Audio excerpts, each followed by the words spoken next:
Informasi dalam praktik bagian 1 teman-teman. Nanti akan ada bagian 2. Oke, apa itu informasi dalam praktik? Kita bahas. Oke, silakan masuk kelas, kita mulai diskusinya.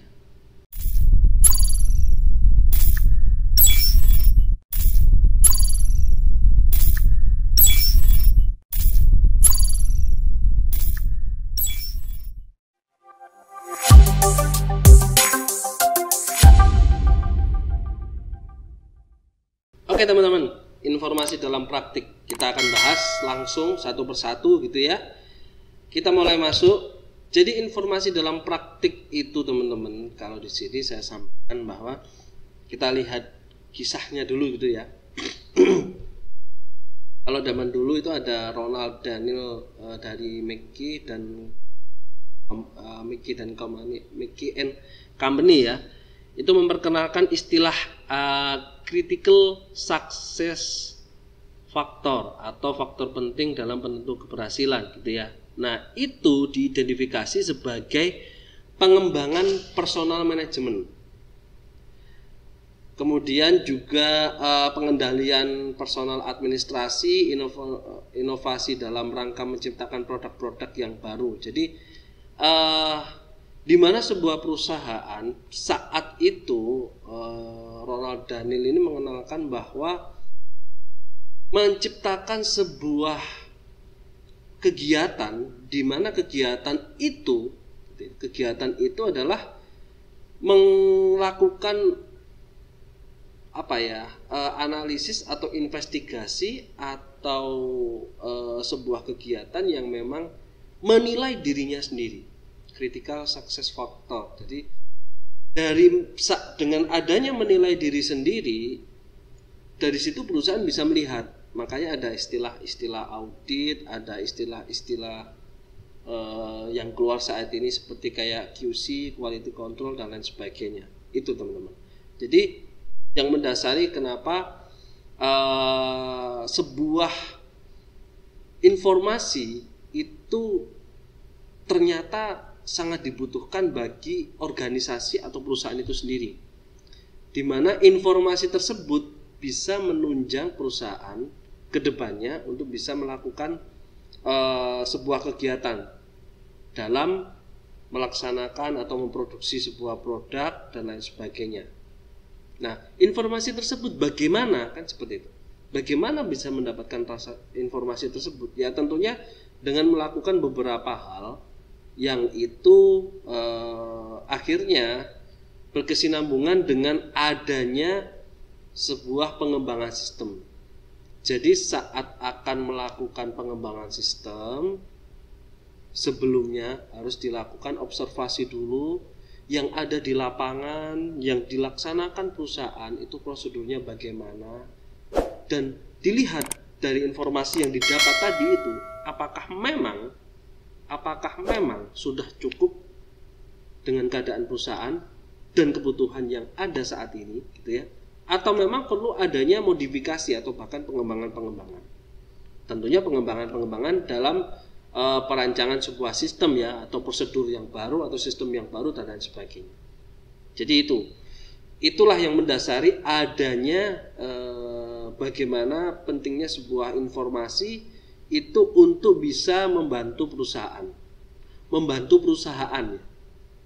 ya. Tentunya kalau sudah terbantu perusahaannya, pasti keluarnya bisa menciptakan produk-produk yang memang bermanfaat bagi konsumennya, apapun itu produknya, baik itu jasa ataupun bahkan juga produksi barang dan lain sebagainya gitu ya. Oke. Nah, yang pertama kita bisa mendapatkan hal tersebut dari sistem informasi transaksi. Nah, ini banyak sekali teman-teman. Banyak sekali informasi yang bisa didapat, khususnya yang masih berhubungan dengan transaksi. Oke, kita akan bahas satu persatu teman-teman. Yang pertama. Kita perkenalkan dulu ya sistem informasi transaksi itu apa. Jadi sistem pemasaran transaksi itu adalah digunakan untuk menjelaskan sistem informasi yang mengumpulkan data yang menguraikan aktivitas perusahaan gitu ya.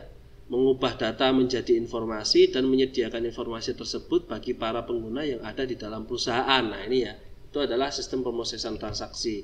Nah kalau diistilahkan dalam transaction processing system ya, ini yang seperti di video-video saya sebelumnya, di materi sebelumnya ya, di sini kita bisa lihat sebuah manajemen, kemudian ada data processing, di semua kegiatan transaksi disimpan di dalam database, dan kita tinggal lihat inputnya bagaimana, tersimpan dalam database. Nanti dari data ini bisa ditransformasi, bisa menghasilkan sebuah resource informasi yang memang bisa dimanfaatkan oleh perusahaan gitu ya.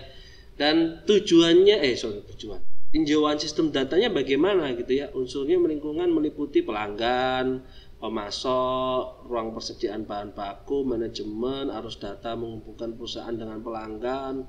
Kalau kalian lihat di video saya sebelumnya itu ada juga 8 faktor seperti pemerintahan, organisasi pegawai, kemudian kebijakan, kondisi daerah, budaya dan lain sebagainya. Itu faktor lingkungan yang juga bisa mempengaruhi sebuah informasi bagi perusahaan gitu ya. Dan kalau bisa dikontekskan, di FD-kan gitu ya, konteks diagram atau data flow diagramnya bisa seperti ini ya. Ini yang berhubungan dengan sebuah perusahaan yang bergerak di bidang produksi atau manufaktur gitu ya. Di sini terlihat ada customer melakukan pemesanan, kemudian di sini ada kalau batal, reject sales ordernya, invoice-nya, statement-nya dan lain sebagainya gitu ya teman-teman ya. Komitmennya, purchase-nya bagaimana kalau ke supplier gitu ya. Kemudian apabila ada permintaan atau transaksi penjualan oleh customer dan ada pembelian dari supplier, bagaimana dampaknya ke material stockroom-nya atau gudangnya gitu ya. Kemudian dari semua transaksi di sini tentu manajemen bisa mendapatkan informasi income statement, balance sheet, budget report dan laporan-laporan lainnya gitu ya. Ini adalah bagaimana sebuah informasi yang memang didasari dari sebuah kegiatan transaksi itu bisa menghasilkan data, di mana data tersebut bisa diolah dan tentunya bisa menghasilkan sebuah resource yang memang nantinya bisa digunakan oleh perusahaan dalam hal apapun itu. Tentunya bisa untuk manajemen puncak, bisa menentukan keputusan dan sebagainya, laporan keuangan, bisa menentukan keuntungan, kemudian dan lain sebagainya berhubungan dengan keuangan. Nah, ini yang berhubungan dengan transaksi. Oke ya, teman-teman. Kemudian di dalamnya masih terdapat subsistem yang memang terdapat di dalam komponen-komponen yang ada di sini, teman-teman ya. Maksudnya contohnya kalau kita lihat dari figur 82 ini gitu ya teman-teman ya. Di sini kita bisa lihat di figur 83 habis ini gitu ya. Di situ ada pemenuhan pemesanan pelanggan, kemudian ada kalau ini kan kalau barangnya di reject bagaimana lah, bisa digambarkan seperti ini lebih detailnya lagi. Kemudian order, ngisi data ordernya, kemudian akan dilakukan pembelian, kemudian akan ada pelaporan gitu ya ke manajemen, kemudian pasti dari penjualan dan pembelian pasti ada dampak ke material lah. Ini masih bisa di breakdown lagi. Nah, itu adalah subsistem teman-teman ya. Kemudian sistem yang memenuhi pesanan pelanggan bisa dipecah sesuai gambar di sini gitu ya. Ada order system di sini, kalau ada sales order gitu ya pasti ada sistem entry pesanan kan gitu. Kemudian ada sistem persediaan apabila ada barang masuk, apabila ada barang keluar, apabila ada barang rusak, apabila ada kondisi-kondisi yang lainnya yang berhubungan dengan persediaan. Nah, bagaimana? Nah, ini pasti ada yang berhubungan dengan inventory ya, sistem inventory gitu ya. Kemudian ada juga billing system. Billing system kita bisa lihat di sini ada payment by customer, ada payment by to supplier gitu ya. Kalau by customer ini berarti pembayaran dari customer, kalaupun itu transaksinya tunai, kalaupun non tunai juga kan dibayar oleh customer. Nah, kalau non tunai itu pasti kan teman-teman dianggap piutang bagi perusahaan gitu kan teman-teman ya. Tetapi kalau payment to supplier ya, kalau kredit ya pasti utang bagi kita kan gitu teman-teman. Nah di sini ada sistemnya tersendiri yang seperti kayak video sebelumnya saat pengembangan sistem saya sampaikan.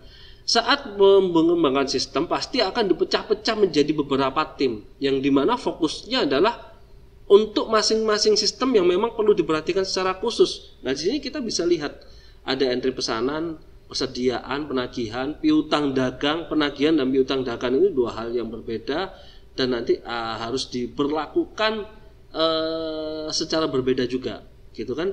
Kalau penagihan ya nagih gitu ya. Kalau sistem piutangnya lah nagih ke pelanggannya bagaimana, berdasarkan terminnya bagaimana, aturannya bagaimana, prosentasenya bagaimana. Nah itu ada ketentuan-ketentuan yang harus bisa kita pahami.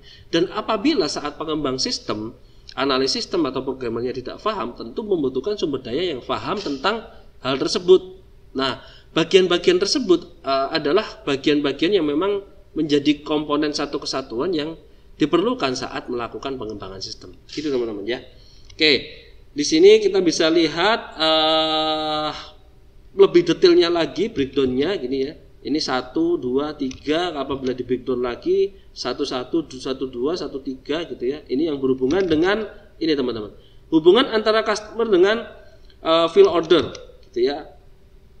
Terus habis itu order entry ordernya gitu ya.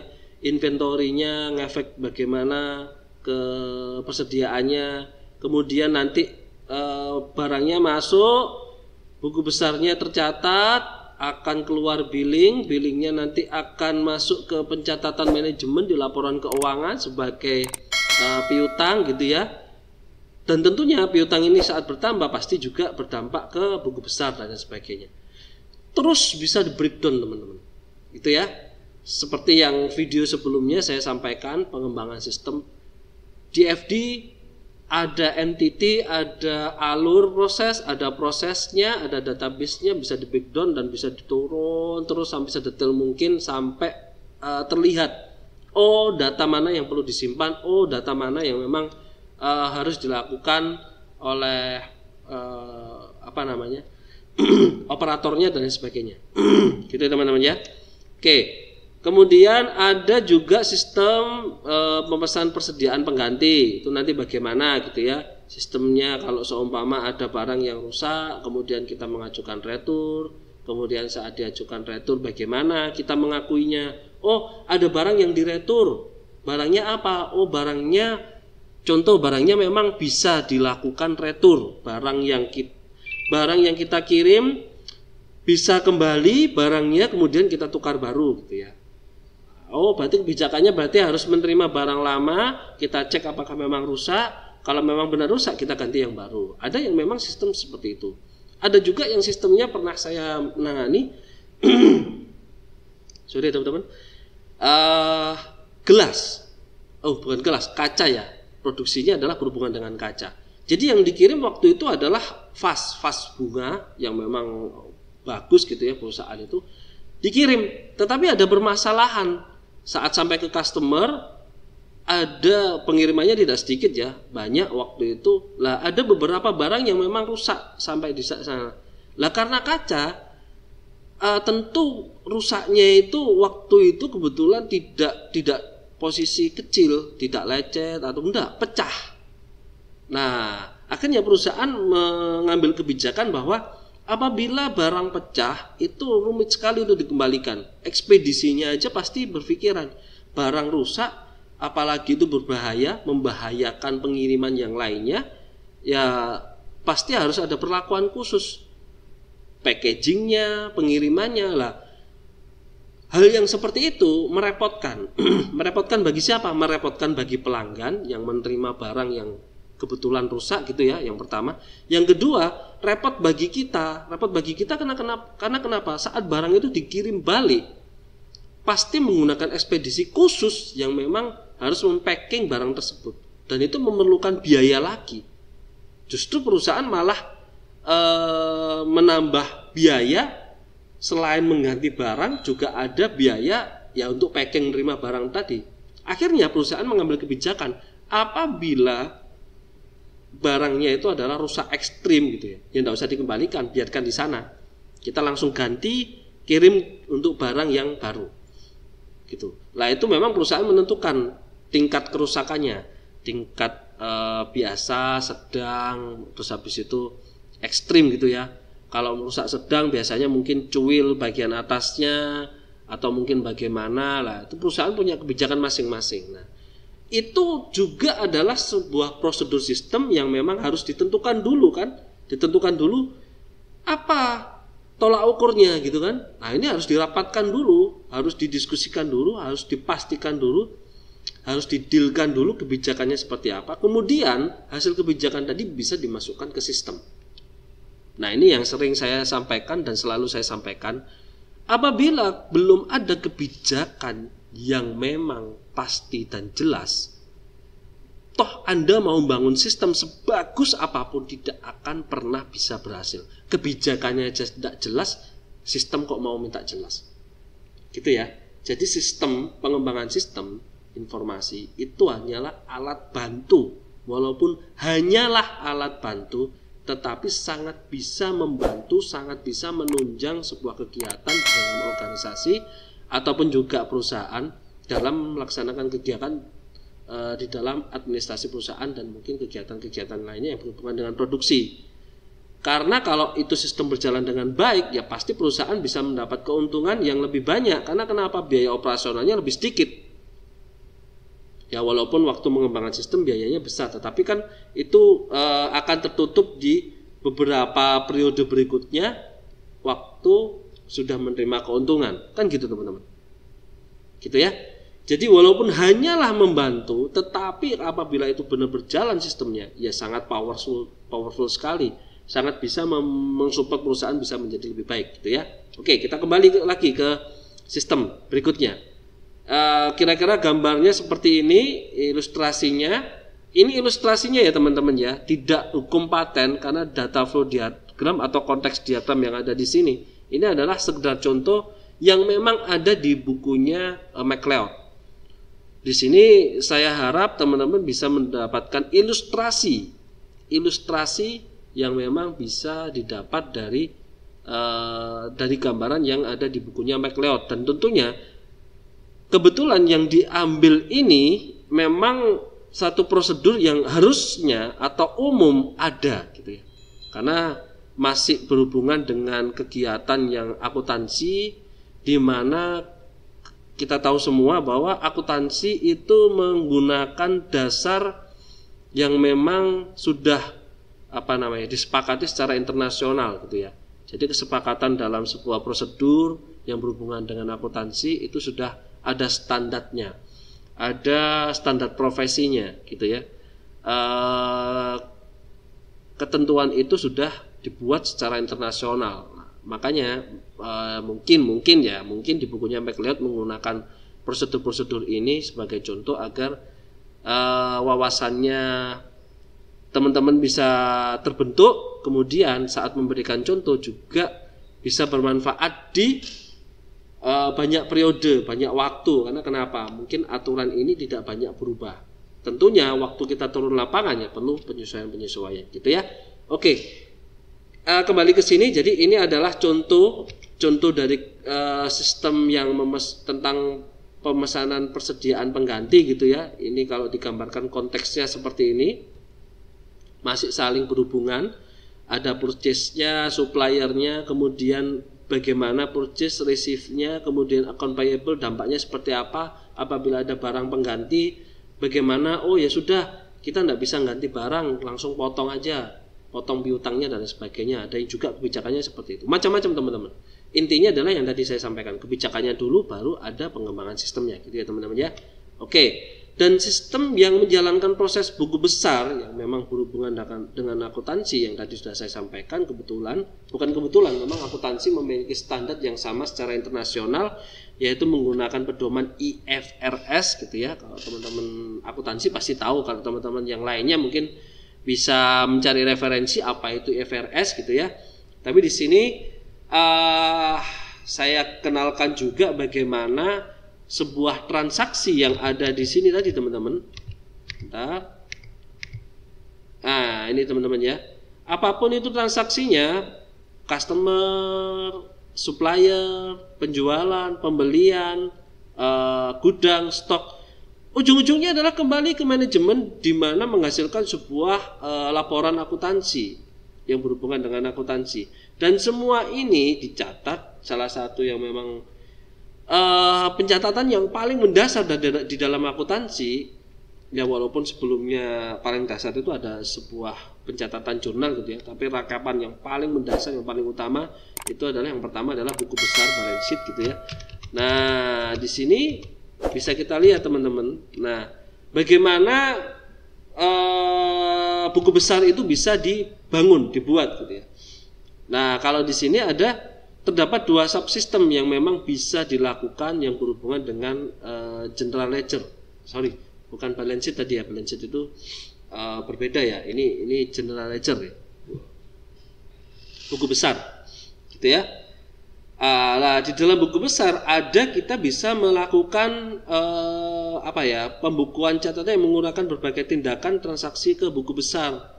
Jadi yang pertama adalah subsistem yang pertama adalah memperbarui buku besar. Yang kedua adalah sistem pembuatan laporan manajemen, di mana keduanya membutuhkan data transaksi.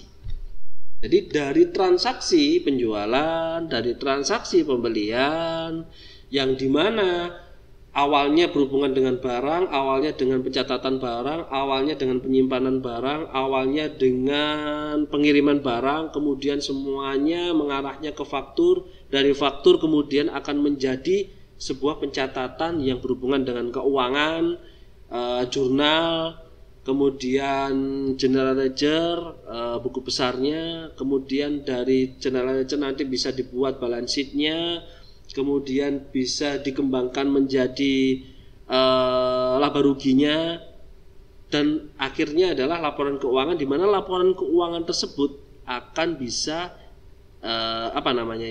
menjadi alat bantu manajer untuk bisa mengambil keputusan. Arahnya seperti itu teman-teman ya. Jadi ini adalah sebuah sistem yang memang berhubungan dengan buku besar yang memang ada di dalam contoh dalam bukunya MacLeod, yang memang tidak kalah pentingnya karena ujung-ujungnya adalah pelaporan keuangan gitu ya. Apabila digambarkan dalam konteks diagramnya, itu yang ada di bukunya MacLeod di figur 8.6.3 ini yang berhubungan dengan buku besar bisa digambarkan seperti ini.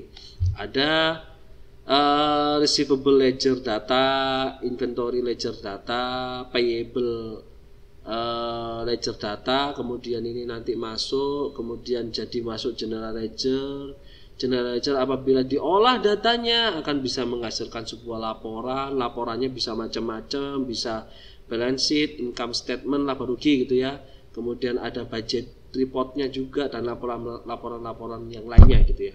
Kira seperti itu teman-teman. Oke, nah di sini kita bisa tekankan bahwa sistem transaksi itu bukannya apa-apa, tetapi semua kegiatan itu pasti didasari dengan awal sebuah data itu pasti akan ada diawali dengan adanya transaksi gitu ya. Jadi pemrosesan transaksi ini adalah sistem informasi yang paling pertama yang harus dikomputerisasi. Karena kenapa? Dengan adanya otomatisasi yang berhubungan dengan transaksi, nilai dari komputerisasi atau data dari hasil komputerisasi yang berhubungan dengan sistem transaksi tadi itu akan bisa menghasilkan data-data yang lainnya. Data penjualan, bagaimana barang yang paling laris berapa, customernya yang paling banyak utangnya siapa, kita banyak utang ke supplier ke siapa aja, kemudian barang yang memang harus segera ada stok minimumnya, saat menyentuh nilai berapa harus segera order, otomatis order dan lain sebagainya. Itu adalah hasil dari informasi yang sudah terkumpul dari sistem pemrosesan transaksi teman-teman. Makanya pentingnya sistem pemrosesan transaksi itu adalah bagian yang paling mendasar sekali yang memang harus pasti dibuat dengan baik. Kalau tidak, ya kita tahu sendiri, oh ternyata data customernya tidak masuk ke sistem transaksinya. Bagaimana kita bisa tahu customer mana yang utangnya atau piutangnya paling banyak? Kan kita tidak bisa tahu. Oh tanggalnya tidak kecatat, apalagi kapan barang masuk, kapan barang keluar, apalagi barangnya tidak tercatat. Aduh kacau balau jadinya. Ya teman-teman ya. Jadi kita harus menempatkan di sini bahwa pentingnya sistem pemrosesan transaksi adalah poin utama di dalam pengembangan sebuah sistem, karena itu adalah bagian dari input dari sistem untuk bisa diproses. Input dari sistem untuk bisa diproses agar menghasilkan sebuah output, informasi, laporan, dan lain sebagainya. Gitu ya. Itu titik utamanya teman-teman. Itu tadi adalah sistem informasi organisasi. Berikutnya adalah sistem informasi itu yang tadi itu sistem informasi transaksi. Lah kali ini adalah sistem informasi organisasi. Apa pentingnya? Ya tentunya untuk pengambilan keputusan dan memecahkan masalah. Di sini ada beberapa poin yang bisa kita perhatikan. Yang pertama adalah area-area bisnis perusahaan keuangan, layanan informasinya dan pemasaran, kemudian sumber daya manusianya, kemudian dan sumber daya yang lainnya. Nah, kita langsung masuk ya. Jadi yang pertama adalah sistem informasi organisasi adalah pemasaran teman-teman. Karena dengan adanya pemasaran kita bisa lihat seberapa cepat barang ditawarkan, seberapa cepat barang itu terjadi permintaan penjualan oleh customer. Dan kemudian kita bisa lihat di pemasaran, masarkan yang seperti ini berhasil atau tidak, masarkan yang seperti itu berhasil atau tidak. Nah, makanya ada istilah di sini model bauran pemasaran, input-outputnya yang terhubung oleh sebuah basis data dan semuanya direcord. Oh, masarkannya pakai menggunakan SPG. Oh, masarkannya menggunakan banner dipasang di Videotron dan banner-banner gitu ya dan lain sebagainya. Oh, menggunakan promosi lomba-lomba dan lain sebagainya. Nah, itu adalah beberapa macam cara teman-teman ya. Oke. Nah, di dalam pemasaran ada beberapa poin yang memang bisa dirancang sistemnya, bahkan bisa diturunkan apa saja subsistem yang berada di dalamnya. Ya, contohnya adalah marketing mix, subsistem produk gitu ya, yang berhubungan dengan produknya apa saja, kodenya berapa, warnanya apa, ukurannya, panjang, lebar, tinggi gitu ya, komposisinya apa, itu kalau seumpama obat, jumlahnya ada berapa, dan lain sebagainya lah. Ini ya ada kalau saya bangun sistem, ada satu informasi khusus yang berhubungan dengan persediaan, baik itu dilakukan secara otomatis menggunakan transaksi atau bahkan di entry secara langsung di menu yang memang menunya adalah menu persediaan, mengentrikan mulai kodenya, nama barang, ukurannya, kemudian itu barangnya itu termasuk bagian apa, bahan baku, bahan setengah jadi atau barang jadi. Kalau bahan baku kan tidak mungkin bisa dijual, kalau barang jadi kan bisa dijual, apalagi bahan baku, bahan setengah jadi kan tidak mungkin bisa dijual. Atau mungkin bahkan ada, saya pernah nangani satu proyek di mana dia itu adalah menjual bahan yang memang saat pemrosesannya masih setengah jadi. Tetapi bagi perusahaan lain kan setengah jadi, bagi dia kan memang bahan jadinya adalah ya memang posisi setengah jadi, belum bisa digunakan secara langsung. Harus ada olah-olahan lainnya sehingga bisa menjadi sebuah barang jadi yang memang bisa langsung digunakan oleh customernya. Kan barang jadi itu kan bisa langsung digunakan oleh customernya. Baik itu customernya secara langsung, mungkin kayak seperti baju gitu bisa dipakai gitu kan. Mungkin yang secara tidak langsung gitu ya, masih campuran-campuran obat, tapi belum bisa menjadi obat yang memang diminum oleh pasien. Harus dicampur apa dulu, sehingga menjadi sebuah obat gitu ya. Itu salah satu subsistem di dalam pemasaran. Lokasinya, promosinya, harganya, promosinya bagaimana, lokasi waktu promosi di mana, harganya bagaimana di pemasarannya gitu ya. Kemudian bauran integrasinya, memadukannya bagaimana. Nah, ini adalah bagian-bagian dari sistem informasi pemasaran yang memang tidak kalah pentingnya. Karena kenapa? Memang garda terdepan dari sebuah perusahaan produk manufaktur gitu ya, atau mungkin juga perusahaan yang memang khusus jualan, ya pasti pemasaran apapun itu harus dilakukan karena garda terdepannya, karena mereka harus mengenalkan, kan tujuan utamanya adalah mengenalkan, kemudian menawarkan dengan harga-harga khusus kepada konsumennya atau pelanggan setianya dan lain sebagainya. Gitu teman-teman ya. Nah, ini adalah sistem informasi pemasaran. Apabila digambarkan bisa dalam bentuk seperti ini.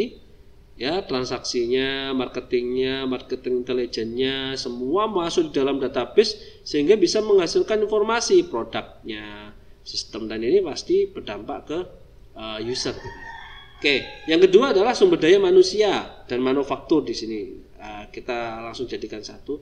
Apa itu sumber daya manusia? Memberikan informasi kepada manajer perusahaan yang berkaitan dengan sumber daya manusia. Oh, pegawainya sudah tua, harus diganti dengan yang muda. Karena memang harus melakukan pembaruan sumber daya, contoh seperti itu ya. Atau mungkin karena perusahaan membangun sistem baru, sistem barunya itu harus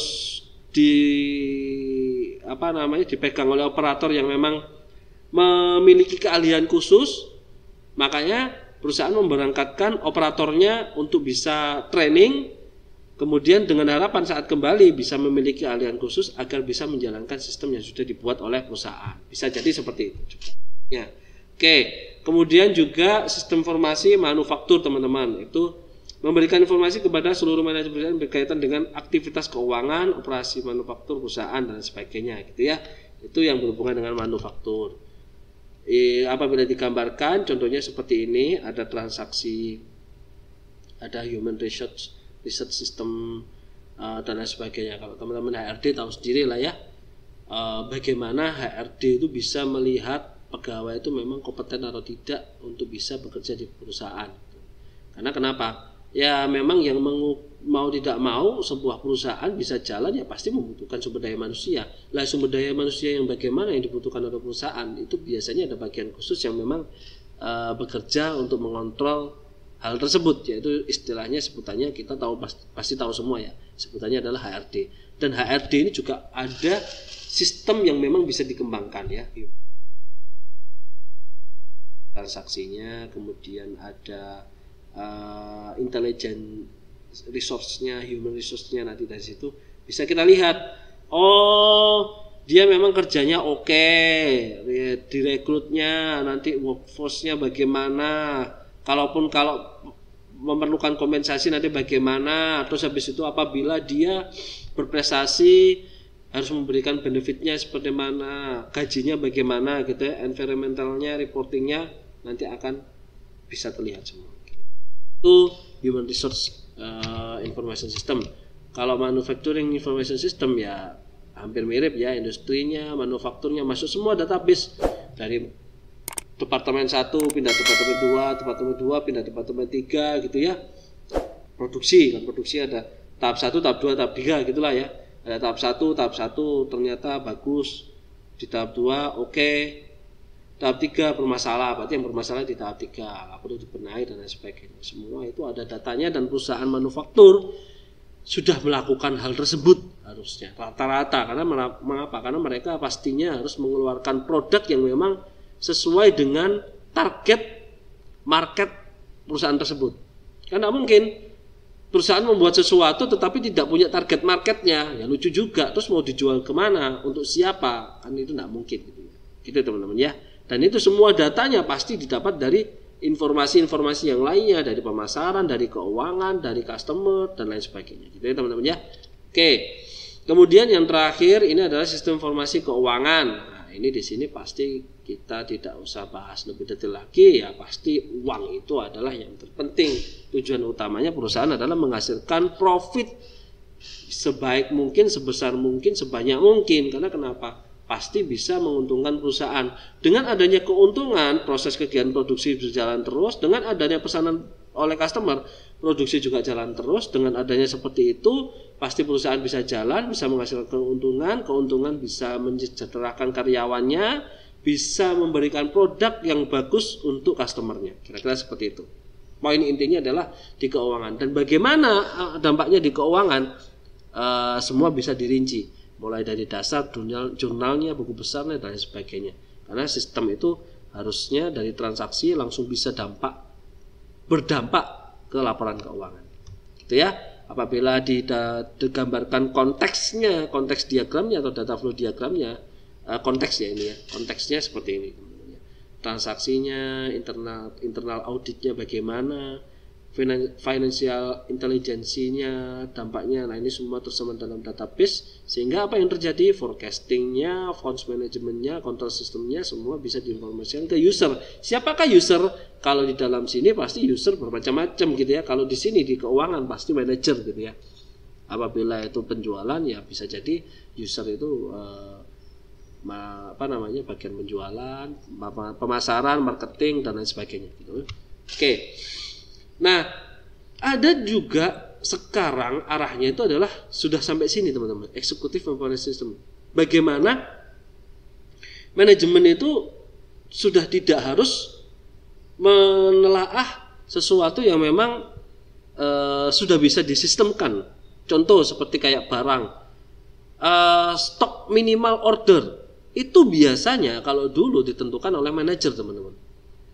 Ditentukan oleh manajernya melihat barang tuh satu-satu. Oh ini waktunya order, oh ini waktunya order. Sekarang sudah tidak lagi. Manajemen menentukan minimal order 3. Jadi apabila stoknya 20 terjual, sisa 3 menyentuh 3, langsung otomatis order. Sampai seperti itu. Nah, itu yang disebut adalah salah satu contoh bagaimana executive information system dan executive support system itu ada. Bahkan manajemennya tingkat pucuk atau manajemen atau eksekutif bisa menghasilkan informasi yang didapat dengan cepat dan bisa melaksanakan kegiatan atau pelaksanaan atau mungkin kebijakan yang memang dari eksekutif gitu ya masuk ke dalam sistem. Sekarang seperti itu teman. Jadi kita semua tidak usah kaget, tetapi ini adalah yang ada di sistem informasi. Gambarkan dalam bentuk konteks di sini bisa terlihat eksekutif database-nya bagaimana, kemudian dengan PC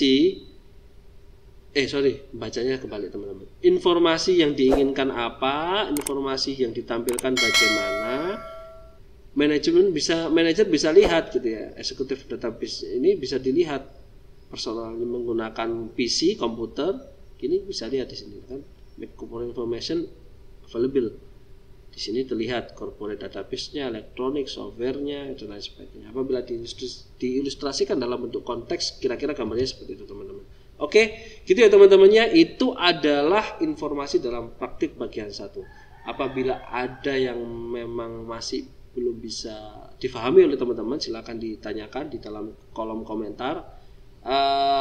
Intinya di dalam sebuah pengembangan sistem atau mungkin sistem informasi, khususnya sistem informasi manajemen, itu sangat penting sekali.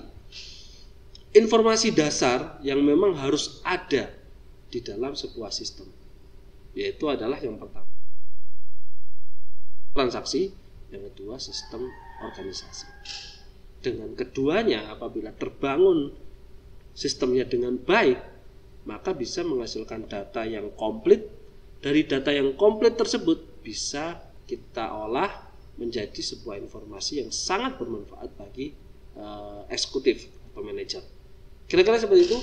Sampai ketemu lagi di video berikutnya, yaitu yang membahas tentang bagian yang kedua ya, informasi dalam praktik bagian kedua. Oke ya, gitu teman-teman, sampai sini dulu saya akhiri, terima kasih.